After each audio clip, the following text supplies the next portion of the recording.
Ja, hei dit, så vi atter her, og jeg med Søltafire, vi noen parste av Gjerstamal. Og nå det så løsning at ta I møte byrja så ble vi vidbeier, ble yngste velkomner. Men nå får vi det ikke tykken å være velkommen til Gjerstamal. Men når vi færre vi så får jeg bena bøn. Gå færre I himmelen I Jesu navn, og så takker vi til her for hesa løtt. Takk for at du han evige ære. Takk for at løtan alt høy nå. Og herre, tog henta løtan sikna. Takk at jeg for at vi som samlet her og I kvöld, vi kjenner langt tøyna nøy og tøyna nærvære, og okkar innskje at de som sutja og høyre hetta, eisen skulle kjenne at du nær her. Takk, Herre Jesus, for at du gavst deg sjølvan for okkar nød. Takk for at du tilroknar ikkje heimen og synder tæra langer, og tog kunne vi boa henta her gleda bådskapen. Vi var signa løtene I tøyne navn I Jesus. Amen. Og så får jeg spyrja Paul, hva ligger hånda hjertet I kveld? Ja, det I Johannes kapitel 3, og det om Nicodemus. Ettlen fariserer var med over og et Nicodemus, og en rahar I jødene. Han kom til hans nått, og sier vi han, Rabbi, vi vet at du lærere, kom fra gode, du ingen annar kan gjøre seg tekjen som du gjerst, og den god vi honom. Jesus svarer I honom, sannliga sier her, vi ikke fatter han lunsjon, kan han ikke suttja rujtje gods. Så jeg har hokst om Nicodemus, og jeg har hokst om han her I Jesu kapitlen, og eisen kjente kapitlet, og så I endan da, Johannes evangeliet. Ja. Så Nicodemus var spennende for alt. Ja, han rettelig spennende, tror jeg at jeg var til breipraten I Kotla for morgen, og ta halvkom etlo. Det vil liva flere ideer for meg, det om Nicodemus, og hvordan han kom til Jesu natt, til å si at onkel grunn til å være fyrt I han førtlands og natt. Ja, og vi var. Og det kan det også være til at han ville ha fri at oss av igjen. Og vi så ikke et avmetelig godt ørslit, forstår jeg sånne sakne som han åtte, tog jeg at han sier ved Jesus, vi vet at du lærere kom fra gode, tog ønsken kan gjøre det til som du utgjørst, og han gode ved honom. Og Jesus, han letter akkurat som loft vi tog. Han sier bare ved han, sannelig sier til her, vi han ikke føtter av nødjon, kan han ikke suttja rujtje gods. Og han slige plett, altså Simon høtte ordentlig, og til det som Jesus kjente åren han kom, at Nicodemus Faura kom, og han visste til at alt som han hoksa I. Så han gav han ikke over til at gita nekka møyr. Han ville bare lette han vite som vi på en vei. Ja. Jeg hoksa om Nicodemus, så vi synes ikke han en rahar jødene. Til å si han vaksen opp I ødelesen her, og han vel kjent I årene på alle måter. Men som du nevnte her, altså jeg trykker at han en Jesus kommer inn I bøyla til hele tiden, så her han kjent en sakn I seg. Ja. Dette her ikke noe mye til å mette til innere mennesker. Og så kommer Jesus, og alt brøytest. Og han fullkomlig tidsen av Paulus faktisk av honom. Ja, det gjør han. Ja. Men han var ikke som Paulus eller Saul og Tarsus. Det øyelig avløy. Ja. Det tok som tar båar, og vi får ikke vite når jeg kom om Saul og Tarsus for den her ute I Apostelsson, ja. Men Nicodemus vil drive fram, så tølja. Og til ser det hodtakende at velja vian, til at jeg har kjent menn som har balt ivresen her I Aravus, og ikke så det kommer fram ved tog, for at sakner det ikke att känna Jesus som sin frälsare. Och som av dem är farna så längt att jag har sagt att gå till glömt det. Du tar följa inte och i sin naturliga människa. Utan bara den saknen efter tog som kan fylla allt. Då. Akkurat. Ja. Och han har handlat på det. Ja. Jag har alltid till nog så intressant att det här till så som han kommer till Jesus och Jesus så svärar honom att ver ein ikke fötter av nudjon kan han ikke rydgjegods. Og til han så sier til at Jesus kom ved noen fullkomlige nudjon. Og Jesus alltid nudjer. Eisen i kvöld, eisen i hesa løtene, så Jesus til nutt, til avhaldande nutt. Og eisen i tøyene som vi lever i, det jo mennesker som har livet sitt liv, inntil det ene det gosser kanskje, som ikke kjenner Jesus, og som ikke kjenner at han nudja livet. Og de kjenner bare dette gamle. Og jeg kom med tankar om en mann som tog seg andalt vi for rettelig nekvån år siden jo. Mer enn 40 år siden. Jeg var blæ unker, og han var nekka vel eldre enn jeg. Og jeg var tog seg vi han om andalet. Og han sier på en av en sånn, ja, men han var ikke han til typen. Han var ikke innrett av sånn at han kunne være omvendt. og jeg visste ikke hva det svære. Jeg minns ikke en gang jeg fikk svære når jeg selv på et her ta. Men det ikke så løye allikevel til som han sier. Tror at vi kunne ikke som mennesker av oss selv. Det ikke som vi har å komme vi. Eller å røyne bedre fram til Herren og lykke som et eller annet som vi kunne bjøre hygge i. Og han var bare ærlig. Han sier, jeg kjenner jo en stil etter. Selv om han kanskje eisen var vaksen opp, det visste ikke da. Han var vaksen mer opp ved årene enn hva jeg visste da. Men han har lukket om tidsen av frastøve. Men til helt visst, han kjente ikke etter her nudja, som Jesus stod seg om. Først av nudjon, et nytt liv. Og det viktig. Ja, det det som omrøver. Det det som omrøver, og øyne som kvinnan vi sikar i brunnen, sier vi Jesus, ja. Det så grøypande, for hun får bønt til sætsene, ja. Og spyr han om dette livande vatten. Ja. Det var ikke øys opp vi og så framveis, ja. Men så kjente til han som taler vi til, sier Jesus vi henne. Så hei tog bi han, og han givet her livande vatten. Altså Jesus og evangelien, han får bønt til hjertet av mennesker. Og bønt til sætsene. Og bønt til sætsene.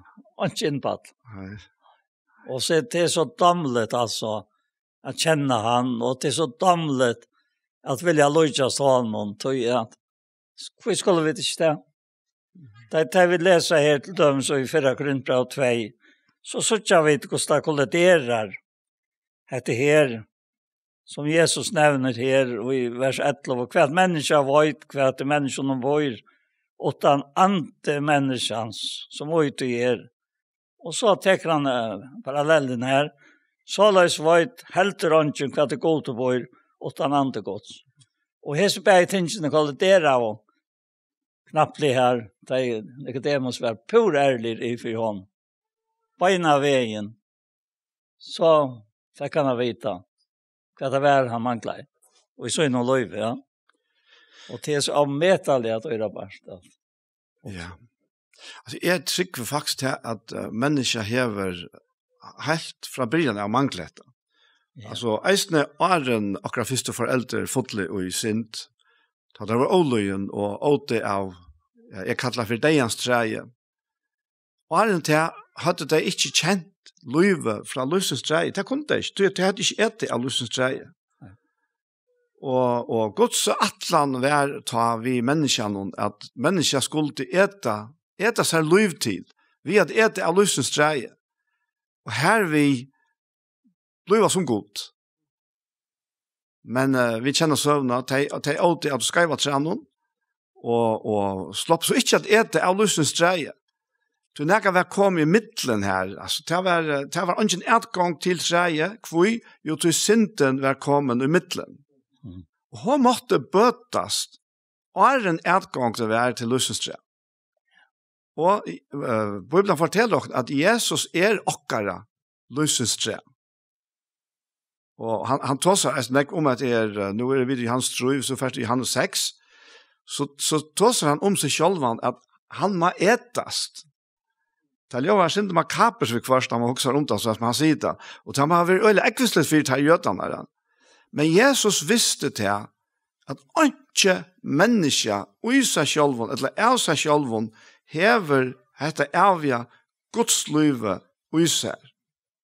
Och tog må vi få oss av något. Vi må äta av lysens dreie. Jeg har vært også her, og vi fører Korinthbrev 2 stendet der. Ja, vi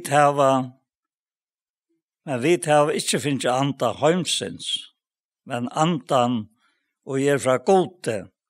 Fyra vi skulle vite hva åkken givet av gode. Og hatt det løndermalet som Kolossbrev taler om, som Kristus og åkken løndorderen. Og det så stått fra at vi vet ikke hva det til vi tar det. Det minnes det som 12 år gammel, det mamma vittnar for mer og åtmar, sant at kvalte vi til at vi en føringar deg. Hvordan dette kunne være, hvordan kan dette være? Og hun vittnar bare akkurat som hun har opplevd det. Og hun sier til at det alltid sier at takka for det.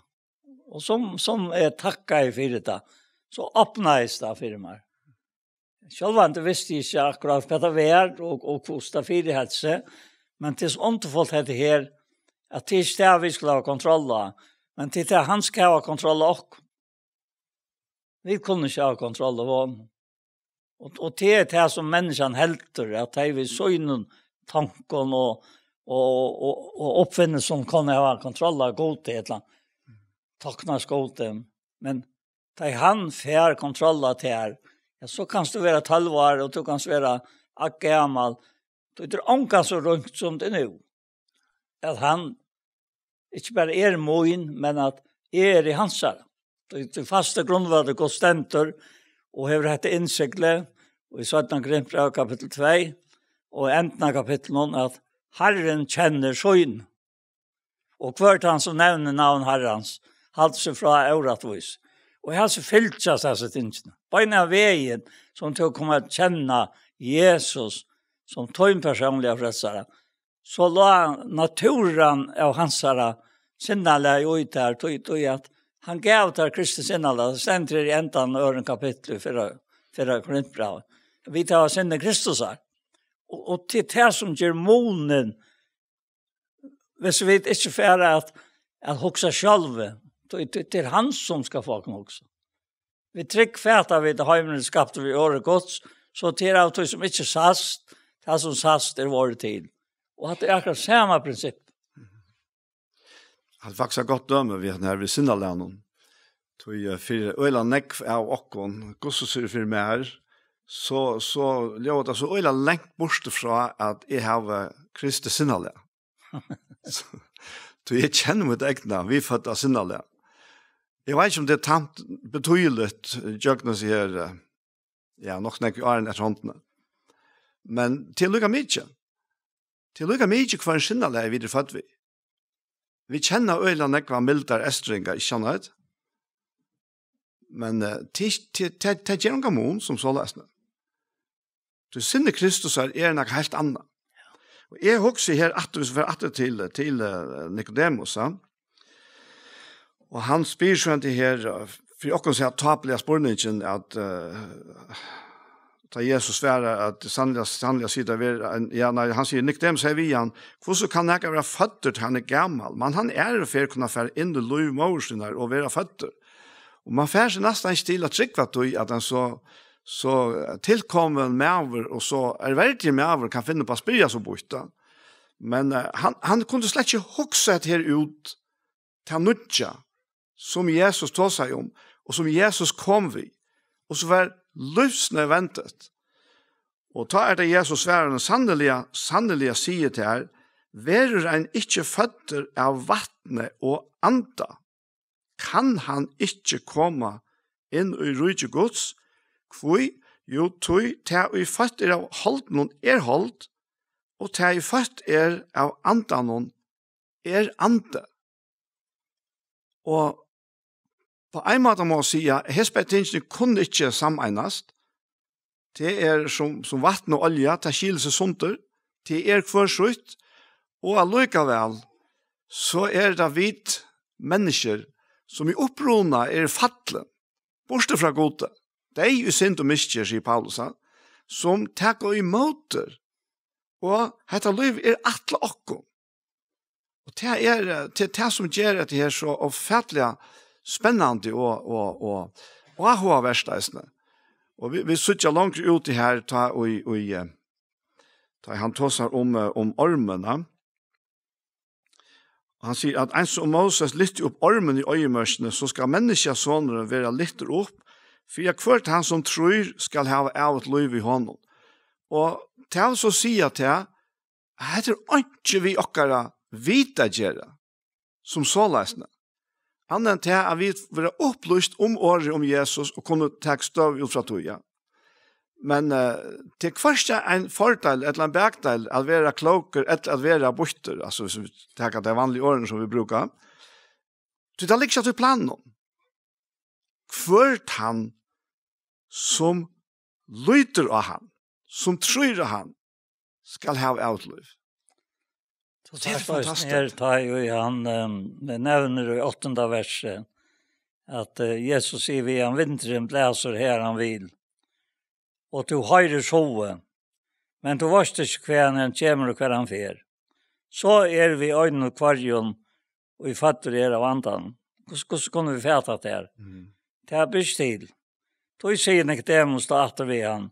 Hur kan detta vara? Jesus svarar i honom. Passar väl till det som du har sagt. Du lärare i Israels och vårstekätta. Sannoliga säger det här. Vi talar det som vi vita. Och vi vittnar det som vi tar säga. Och tid tackar inte mot vittnesbord i okkara. Sick vad tid tar inte ta i tal vi tycker om det och vi höjer görande till. Hur skulle tid ta tryckva om vi tal vi tycker om ett himmelska. Og tauer anken færen opp til himmels, åttan han som kommet steg ned av himmelen, menneskesåneren som i himmelen. Og så nevner han hatt som du nevnte om Moses og armen. Da det bare hukte av armen, så var det frusk. Ja. Og det minnes det godt. Da hukte av Jesus. Hekk og liv. Det lov hvor jeg så sin krossfesta mann. Nå ståndene lov for det. Ikke det at hun bøn til en irenar tar. Det blåve som rønnsat det kan. Det ikke han som tar blåve lagt utføre til. Legg nå bilen ivra han, og hikk. Og jeg minnes det her at often jeg platt jeg genka for bo i husen til Hendrik, og i Tøv, som jeg kallet, og døtter hans og Henry Anna, platt jeg sitter og synsja, se og det. Det liv i et blikk, platt jeg bløtende lam. Men han ikke for på, så stekker jeg sinter, og let han synja, lusta i, og så fjæra jeg ljøve borster, og sier at jeg så gled og sang nian etter for kaksvindan. Og ta for å spille jo i meg til. Her var det å være danskon, og kanskje ljøve jeg sinter løya, men det rakk inn og hjertet. Det bare så løs. Ja. Og ofte var det øyla nekve tryggvande intermissioner og de var given herran. Så jeg minnes det at møtet kunne gått fra liet med kjønnshusen noen, og så kom en øker til hus, og særlig av mennene, men konene hadde ettermøt. Og da jeg der så kom hjem, så kom det skinnkjant. Jeg minnes særlig av Lojersan. Hon var slekter og holdt han stavt. Og så sang, hun kom ned med til husen her, jeg har nevnt det før. Og det ekka var med til husen, Kjalloyer og Thomas, og vi bor på en til Pjever. Så ikke slitt av her, og en stilt sommerkvalt. Jag höjde så koner synja och så så ögonen som vänt sig ner till huset sig själv och får synjande in. Det var nog helt särskilt alltså. Och så ärta vi oss ner. Han lägger mun med en nutjansång, låsång till godtåkare. Och man sötja det var öttast och sätta lydsynna till Herren. Det är så löst det gånger för sig. Det är så löst. Ja, det är pura sannhet. Det är alltså, det kan være ikke ringt å få fæter i. Ikke tog at det er fjalt for jokken, men tog at vi har så øyla sverst vi som mennesker, som det naturliga mennesker, er fæta til at jeg ikke kan gjøre. Så det han salmeren her, salm 4, som citerer jeg kan jo. Jeg prøver å lykke å lese. Jeg synter på styrshånden her. Jeg har at det er så aktuelt at det er David som synker her. Han sier, jeg vågner og Herre. Ta bak til han se til min, og hørte råp mot. Og han drar meg opp ur undergangsgrøvene, ur hinnon botleisa dujtje. Han sette føtter munnar av klett, gjør det sti munne først, og han lei i munn mun nudjansong, lovsong til god okkara, mong sutja til av øttast, og seta lydsyna til Herren. Og mong sutja til å gledast til at jeg seta lydsyna til Herren. Og det er så akkurat det her, og til det her er det vittnesbordene som vi har hørt fra mennesken. Det er fra time som har kanskje vært lengt ute, men eisne de som har vært, kanskje man kan si hinveien, vært hyperreligiøs, som Nicodemus var, men han ikke lov funnet ut i. De har eisne bruk for det, at vågne av Herren. Og akkurat det året er vågne av Herren. Altså at det sterska ikke etter å få hjelp. Du heter botlesa du ikke, du kommer ikke bort ut du, er det neka så søker man mer ut, men så kommer Herren til hjelp. Han drar meg opp. Og det er alt dette nudja som Jesus taler om vi Nicodemus. Og som han taler vi mennesker, vi det er eisne. Om dette er helt nudja, dette er arvvise eisne, ikke bare nudt, men eisne arvvise. Det er fullkomlig arvvise fra det gamle. Ja, alt er så glad for Johannes Tjei. Tror jeg at her er Nicodemus inn i mynden. Og jeg skal bare lese en 2-3 vers. Vers 23. En sørste, en stora dagen i høgtøyden stod Jesus og røpte. Om når artister kom igjen til møyden og dretts. Han og tror han med, og lov i hans sa, skulle som skriften har sagt, renna streimar av livande vattne. Dette sier han om andan og det skulle få som tro i han. Og i halve andan var ikke en av til at Jesus ikke enn var vår dørmøter. Og så er det folk reagerer til det høyres i årene. Og det stender noen folk som søtte å ta til det høyres i år. Visselig er det som profeteren. Annars er det han er Kristus. Og på at annars er det Kristus kommer ikke ur Galilea. Og så framveges. Men de falt ikke her var træta. Og så er det til evangeliet bor fram. Det er træt og skapande for den naturliga människa. Det kan ikke ta med det. Det vil så gjerne, men det kan ikke, og godt at det ikke kan. Tog at det er omøvelig. Og så er det her er noen tjenere som er bedt om å teke Jesus. Og så kommer tjeneren atter til høysprestene i vers 45. Og farsierne, og tar satt og vet du, hvor er det ikke kommer her ved henne? Tjeneren svære av aldri har næka mennesker tala så løy som her som er over. Altså, det er våpnande oi hvordan Jesus talar. Jeg menkan mestan er våpna med og i møyne hoksan. Og i hoksan om det er hvordan ontefullt det er til han sier her som jeg les at det er løy vi hansara som tror skulle renna streimar av livet av vattnet. Tror du vet det her? Nei, jeg spør det. Godspad, tror du vet sånn? Ja, men Ja, nei, trus du. Til her det lykker. Evangeliet reiser for godsbad. Og hvis du ikke råkner vi, tar du trus til han, at ur ter streyma hese veldige gode tankar som færa at tala til menneskene og jeg om tøtt loiv. Ja, så mangla det og i tøyne og loiv at tryggva. Du kanst ikke få åttan til trost. Sannleikane er givner for at vi skulle tryggva døymon og ta vi tryggva døymon. Hva hender ta? Færa vidt. Ja, virka. Jeg er så lever om handatanken. Jeg kan ikke gjøre fire av virka sjálfur. Det er bare at den drivkraften som er øymer vi har i antan som kan få med å virka. Og det er stottlige vi har som og det er gava at ta i ikke meg sjálf. Ta Kristus Herre i min liv. Og det vil jeg nå gjøre Nicodemus, det vil nå lese om han her.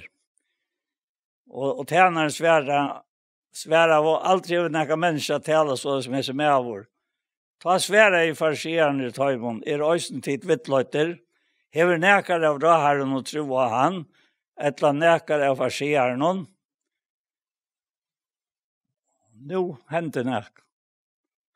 Nicodemus som var ein torra, han som øyna for avur hei veri tja honom, sier vi tøyr, Lov okkara dømer til ånkan utan han fyster hartor, og finnes det å vite hva han har gjort.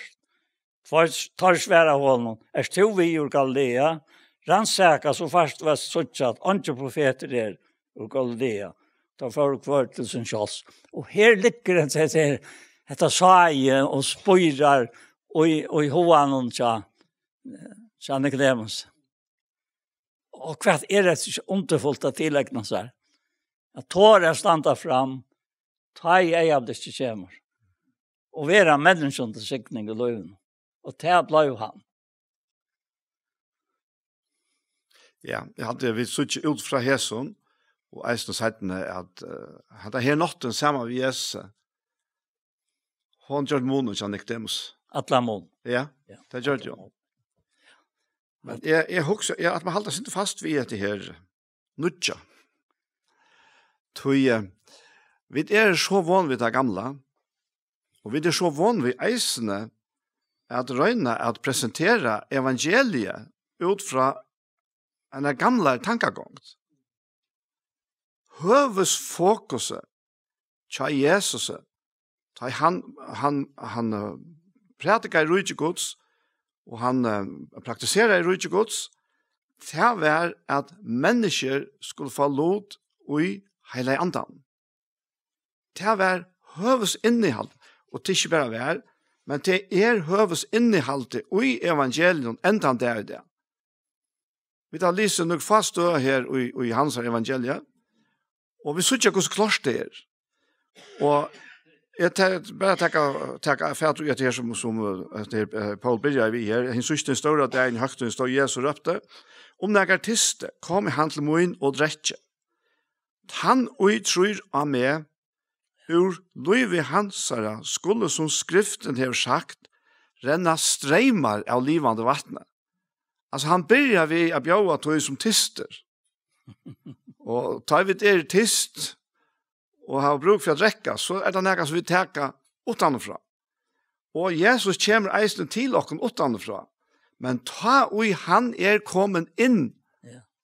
Ta han vi heile andan han fløande kjelta som livande streimar altså renner det ut fra okken. Vi som starta vi av artist, vi livgjevande streimar. Og det evangeliet. Og han sier det beint fram. Hetta sier han om andan, og i teg skulle få som tror jeg han, til hele anden var ikke enn, og til at Jesus var ikke enn våren dyrmater. Altså, høves fokuset, tja Jesus, vi evangelien var at mennesker skulle få hele anden. Og han får vidt, ta vi komma til Jesus uttrykk, og i alit han. Men det er jøgnen hele andan og i okkon, at vi hava samfella og samband vi feiren i himmelen. Og dette er en livande verleid. Sannelig, ja.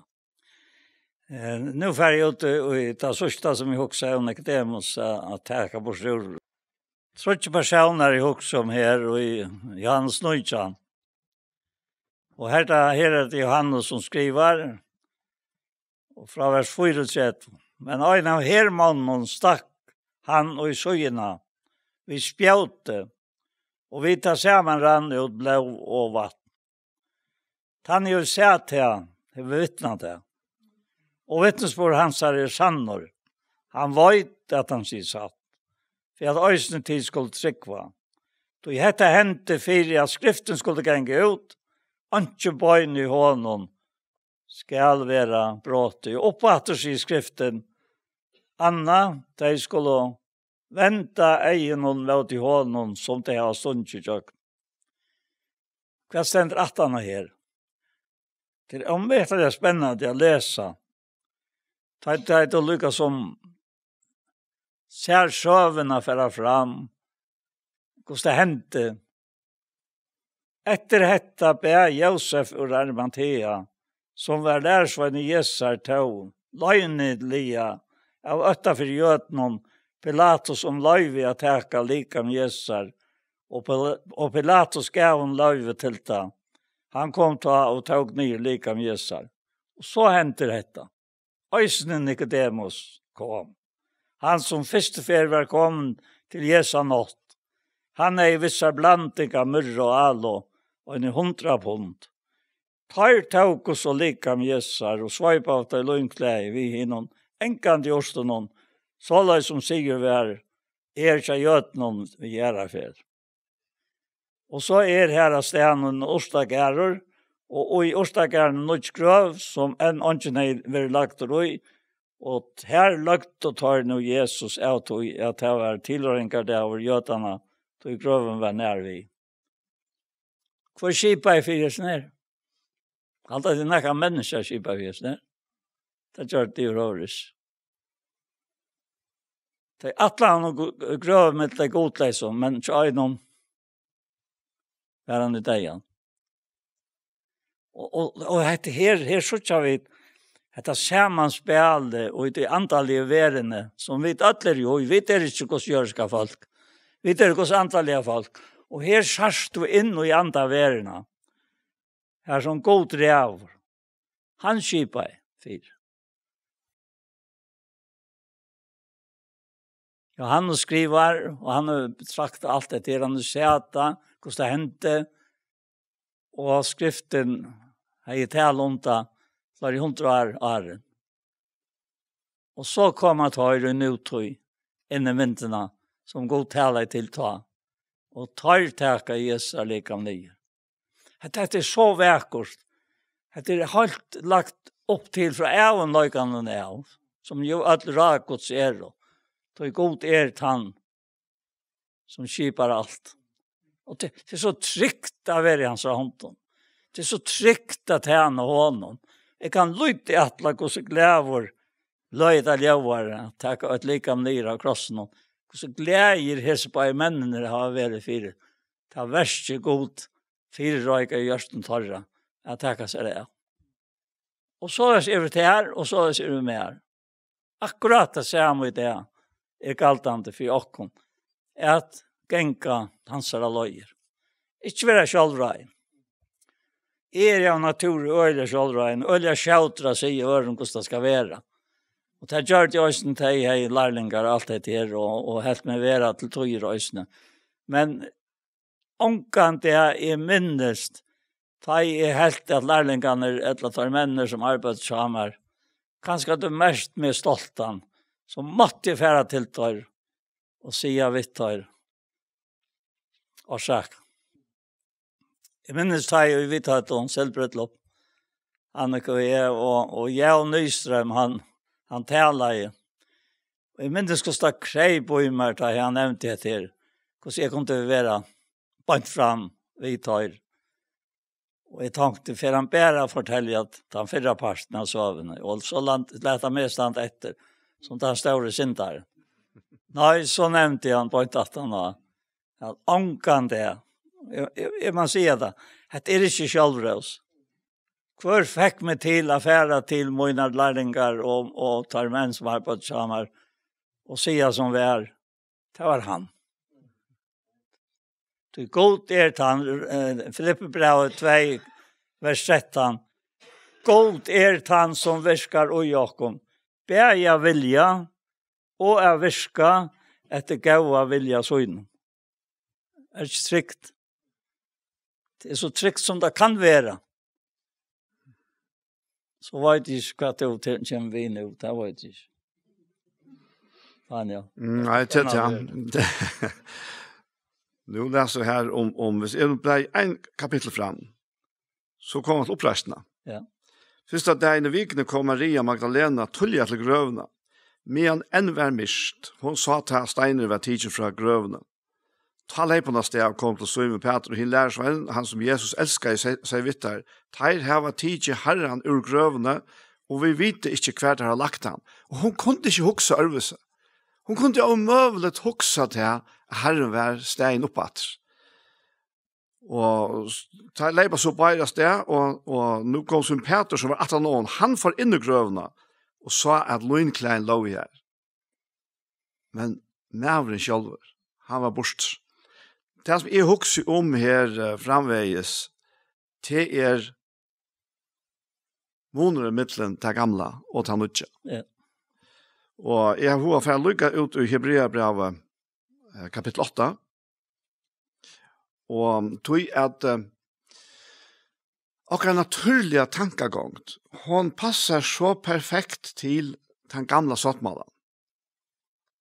Tog at ikke kommer ånken, og vi litt som vi det var rett, og det bare så lest, ja.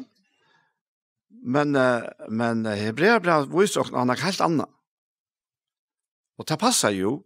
God gav Israelsfolket lovene, men det var faktisk ikke så nek fire haltene, som fire at de skulle suttje at det omøvelig til haltene. Helt omøvelig.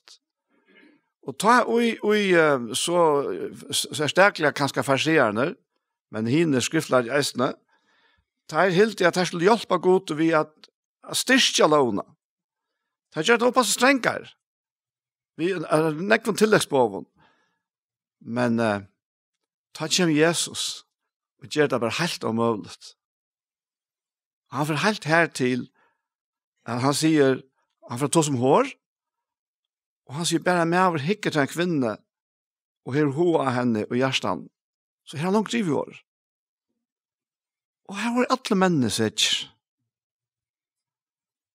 Og han sier enda at om onker ytler inn av braursjøen utan grunn, så han sikker til helvetes eld. Og hver av okken stender regner her. Ønsken. Så det som tar hilde at tar klarer av, det klarer det ikke. Og da kommer Hebreabrevet inn her, og i bøylet og sier om Jesus, at han har finnet så mye bedre tjeneste, som det bedre sattmålet. Han middelmauer 4, ein og i grunntauer av bedre lyfto. Så hei fyrre vil avlastande, så ikke vi leit etter steg for øren. Det jo lastande år han taler til at han sier, det koma, sier Herren. Ta jeg skal gjøre nødjan sattmåla vi hus Israels og hus Juda.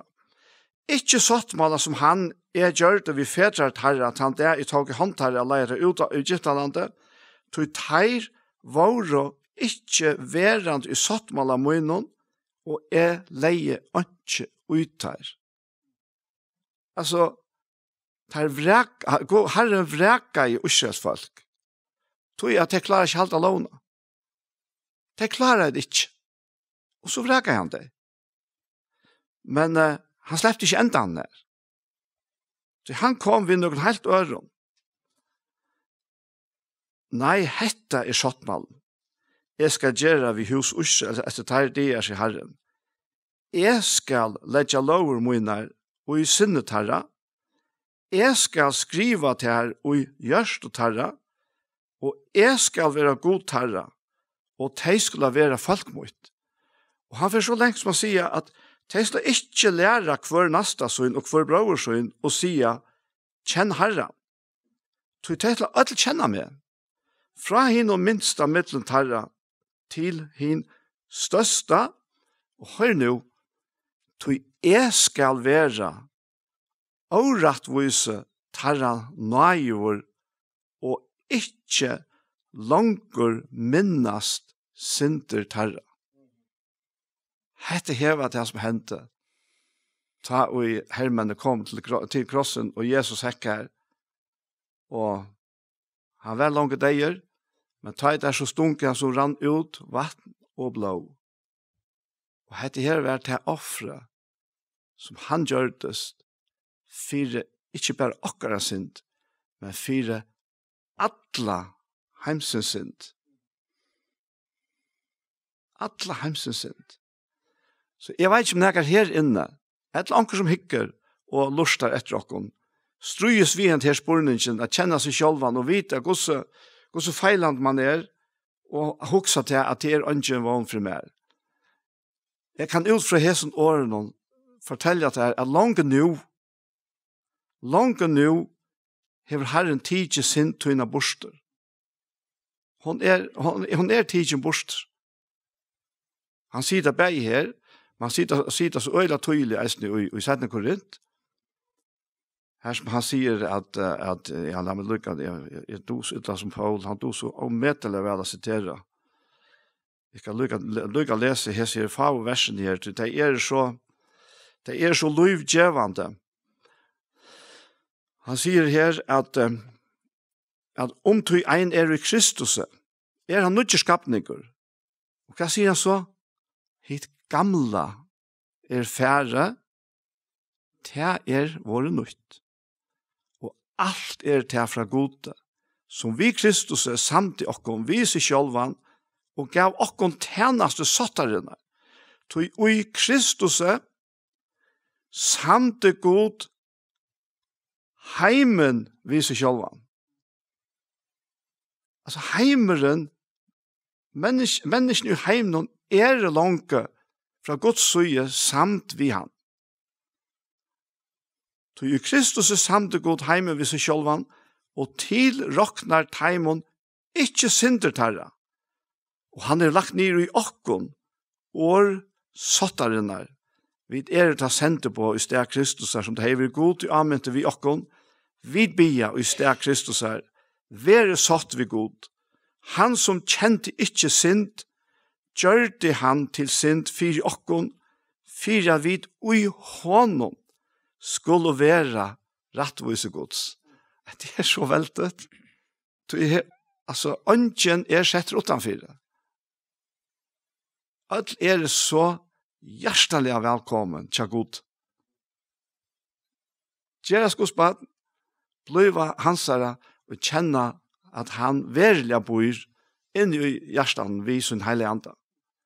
Det en øyelig måneder at skulle strøyast og strevas sjálfur eller sjálf og røyna at oppnå det som omøvlet. Så vi får enda saløtene nå, jeg får be Paul, man kommer ikke litt til at du har også at det ganske. Det lykker til lantan her, for å passe fra tro. Ja. Og til vers 18. Det hjulpet mer om et eller annet. Men det kom en dag inn til Samuel Toftnes i Larvik, og han malet akkurat en mynd av Jesus. Han stod i vattnet, og lærersvennerne til at han har i snopp, og tar visst ikke han ikke har i snopp. Så Peter sier vi tar her i Johans 18:20. Jeg får ut av fiska, og at det han 8 for jeg lærersvenn. Og så kom han til landet, og nå stendte Jesus her. At tog maler ruinen, Saman sier til at det var ikke man halvdige, sier han. Jeg sier, vil du djeva oss vi har malet nå, og djeva mer da? Og han gammer det. Vet at det kvøy, den ånka føtter. Han stendte av stråntene, men han stendte ikke nere av stråntene. Han viser seg fyrt av stråntene. Og han gjort måltid til og alt. Han kan alt. Og jeg sitter menga det en hitja til seg som alla røyden om. Og hokser om han. Og nå skal jeg lese et vers i 4 Petra, tror jeg ikke. Kristus døg og øyne øyne for synder. Rattviser for urettvis. For at han kunne løye og kunne god. Og så kommer det til. Han løy deg igjen i holdt noen, men var gjort og livande og i andan. Og som jeg sier før i disse sendingene, etter disse møtene, at vi og ikke Guds jørska folk. Vi fremmand og utlendinger, tog vi Guds antallige folk. Og det tjekk nok så ytterlig som at tillegna meg dette, at jeg var hansare og i andan. Det er ande, altså, det først tidligere en anda. Men det er gaua, vet du. Det er ikke naturlig. Det er antallet. God er anden. Og alt det som tilbyr god må tilby han i ant og sannløyga. Men, sier han her i enden av 17 grunnfra, tror jeg, alle vet som vi omkom for i anlitt noen, er speklet dårlig gods. Vi vil ombrøtt til så moment, fra dårlig til dårlig som fra herren og i anden. Og når jeg sier at jeg taler så løs, at jeg kan ikke fæta det, jeg sier, lett være og fæta først, trygg først, så fæta du. Trygg godt det, og det blir en verløyge. Og hva er det godt? Det gjør meg så godt at minnes til at er livande i andan. Og det var det og Jesus, han ble livande gjort i andan. Men så vorste han seg for lærersveien. Han får inn noen stångta der. Han ikke være møvd for noen. Ta igjen det fullførst etter her som han skulle gjøre. Og han lika med løyk og nokkara. Det var lukt okkara. Tog det var åttan sint. Og annars er det slett ikke kunne være offra for sint okkara. Det var rønt, det var høylagt. Det var god til domlet. Og atlan hatt. Og hva det godt. Og i endevisen her. Dette er evangeliet til gospel. At trykke evangelien. Ut i att og egg. Og oppleve til at det brøyte til fullkommelige. Du tog vi vel inte til å ermarska til forstandet sier hau, færnus for lengt. Det er ikke som pinsamennler. Et lakk så var det. Pinsafølt, ja. Det er for lengt. Men det er nok en 16-18 år siden Daniel fikk meg å komme lintene først og i nekvar. Og jeg må bare si at det vi hjelper meg ommetallig nettopp etter her. Jeg stand anlitt landet ved folk og i kjønnvart noen, som det tar vær, og i utvart noen. Og ikke skammes vi at være Guds antallige medvår. Det er akkurat natur. Vi tar ikke den menneskelige naturen til at tjene gode vi, men Guds natur, Kristi sinnale. Og her er en sikkert til kære tid som er her i kveld, og alt inne, og Jesu navn. Amen. Gå Jesus, takk for det. Etter kveld, takk for Jesu smøyland i anledning. Takk for Jesu underfotlo. Sjøen av det her, som vi da finner, og som ångat for å komast. Men her er ikke for en vidt være rikt borstriande og være gjort her løyk for å vite suttsatt at det foldner. Etla vi flytter like om noen og er høymens herre noen. Og herre, vi bare takka til her. Frysa til her for at dette kunne være så. Og signa til oss og alt dere folk. Det er som rå og styra. Og herre, gjevt av dem vursdom fra til her. Vi har ångan vursdom og jeg kan selv, men at øttast herren er vursdom vår. Og skuttet ytla til vi. Han sier jobb i 28. Vi takkar til her. I Jesu navn. Amen. Amen. Og så hesen her parsten av Gjerstamal kommet at enda. Og vi får at takka tikko som har vært til steder her i kveld av møten noen. Her som heter her parsten opptidgen. Og vi som har, nu har vi bare sittet her, men vi har veldig team at han fyrer oss.